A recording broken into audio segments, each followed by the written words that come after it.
Alors, j'ai été à Londres représenter son Excellence Félix Antoine Tshisekedi Tshilombo à la cérémonie de couronnement du roi Charles III.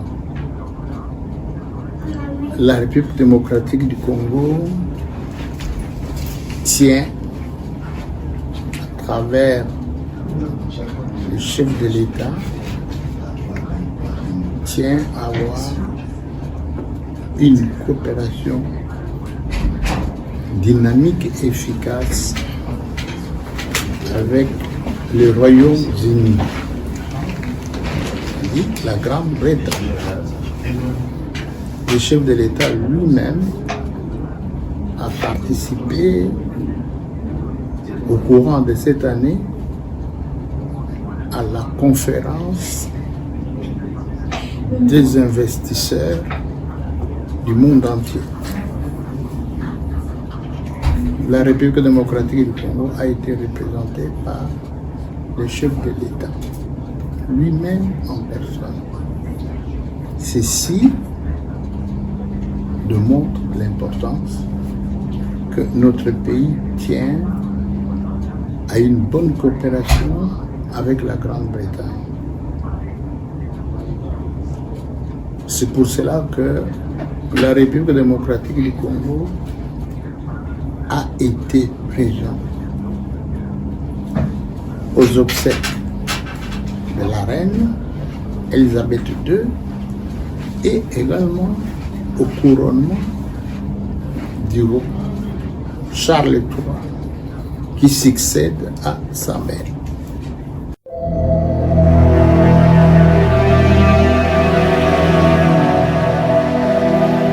Voilà, l'Union sacrée qui a fait sa sortie officielle le 29 avril reste et demeure une plateforme électorale et politique. Plateforme électorale, nous avons l'ambition, la ferme volonté de soutenir notre candidat à l'élection présidentielle. Notre candidat s'appelle Félix Antoine Tshisekedi Tshilombo. C'est lui que nous voulons soutenir comme union sacrée aux élections de 2023. La sortie officielle que vous avez suivie est une démonstration de force. Nous avons prouvé que l'union sacrée est acceptée par les peuples congolais. L'union sacrée, à partir du 29 avril,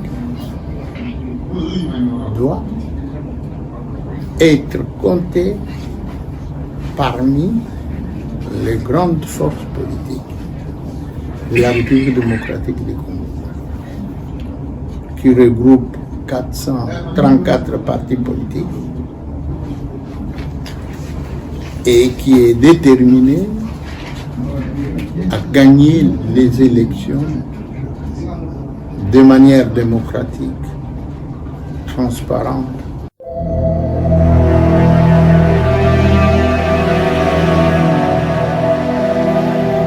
Alors, la première observation à faire, il ne s'agit pas de loi Tchani. Ça n'existe pas. Peut-être par mauvaise foi que les gens parlent de la loi Tchani. Il n'y a pas de loi. Une loi, c'est un projet ou une proposition de loi qui a été votée par l'Assemblée nationale et par le Sénat et qui est transmis au chef de l'État et qui est promulgué. Ça, c'est une loi. Ça doit passer ces étapes-là pour être considéré comme une loi. la proposition Nzingi, c'est lui qui a endossé cette proposition au niveau de l'Assemblée. C'est une proposition de loi. Une proposition de loi qui a été présentée en vertu de l'article 130 de la Constitution. L'article 130 de la Constitution stipule que l'initiative de loi appartient concurremment au gouvernement et au Parlement. Quand on parle du Parlement, c'est-à-dire c'est chaque député, chaque sénateur pris individuellement. Il est libre de présenter une proposition de loi.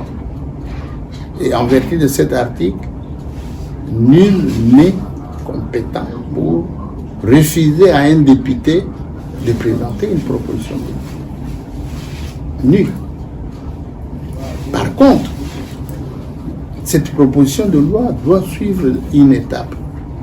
Aller au bureau d'études, le bureau d'études va donner son avis en vertu des dispositions constitutionnelles. Examiner si la proposition viole ou énerve les dispositions constitutionnelles, ou si elle viole d'autres textes de loi, ou cette proposition de loi n'est pas conforme aux bonnes mœurs.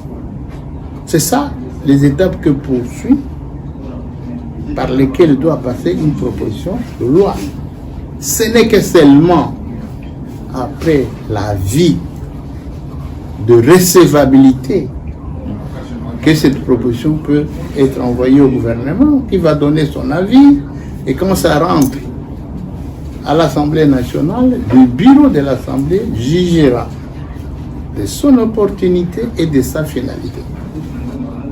Voilà, c'est ça la procédure que doit suivre une proposition de loi. Si le bureau d'études les rejette, trouve que cette proposition viole la Constitution, telle loi, on les cite, les observations. Je dis bien, les observations du bureau d'études sont communiquées à l'auteur de la proposition. C'est comme ça que ça marche. Ça ne marche pas comme les gens sont en train de crier, de parler de congolité, qui vraiment n'est pas comparable à cette proposition de loi. C'est par méchanceté et par ignorance que les gens parlent de congolité. Pour faire allusion à l'ivoirité. L'ivoirité, c'était quoi? C'est qu'on voulait refuser la nationalité ivoirienne à une communauté donnée. C'est ça l'ivoirité. Et je connais cette communauté. Je ne veux pas les citer par élégance ici. On voulait à une communauté qu'on a estimé que cette communauté n'est pas ivoirienne. On les considérait comme des revenants parce qu'ils sont chasseurs. Donc, ils ne sont pas ivoirités.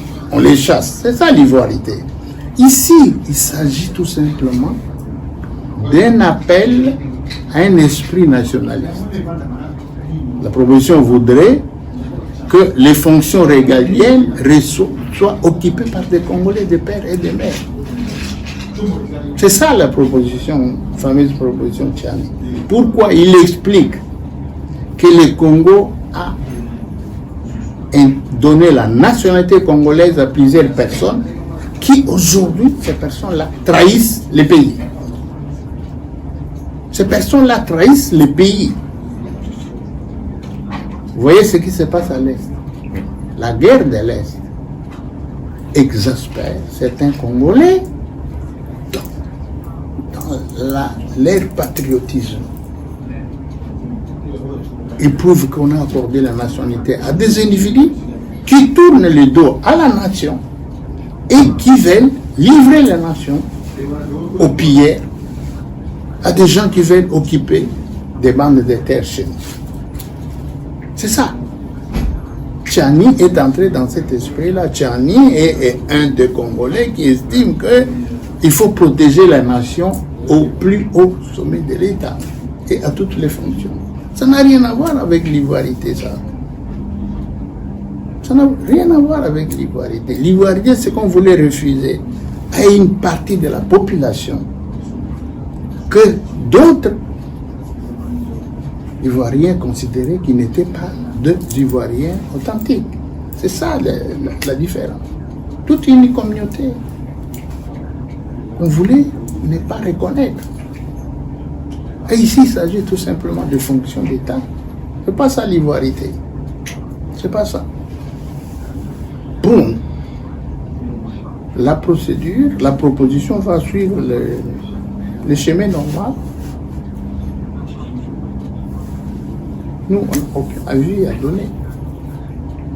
Nous voulons respecter la Constitution, nous voulons respecter les règlements intérieurs de l'Assemblée nationale. La première fois que cette proposition était venue, le bureau d'études l'avait rejetée. Nous avons notifié l'auteur de la proposition en lui disant « Votre proposition viole la Constitution en ces articles tels. Nous avons notifié. » Mais maintenant, si l'honorable député, auteur de la proposition, a amendé sa proposition, qu'il le réintroduit, bon, c'est lui qui a réintroduit, mais nous, nos services vont l'examiner en fonction de la Constitution, en fonction de lois qui existent. Voilà. C'est ça, c'est la mauvaise foi, les gens qui veulent faire du bruit autour de ça, pour quelles raisons, je ne comprends pas. Nous, on va rester dans la logique des choses. Voilà, telle est les explications.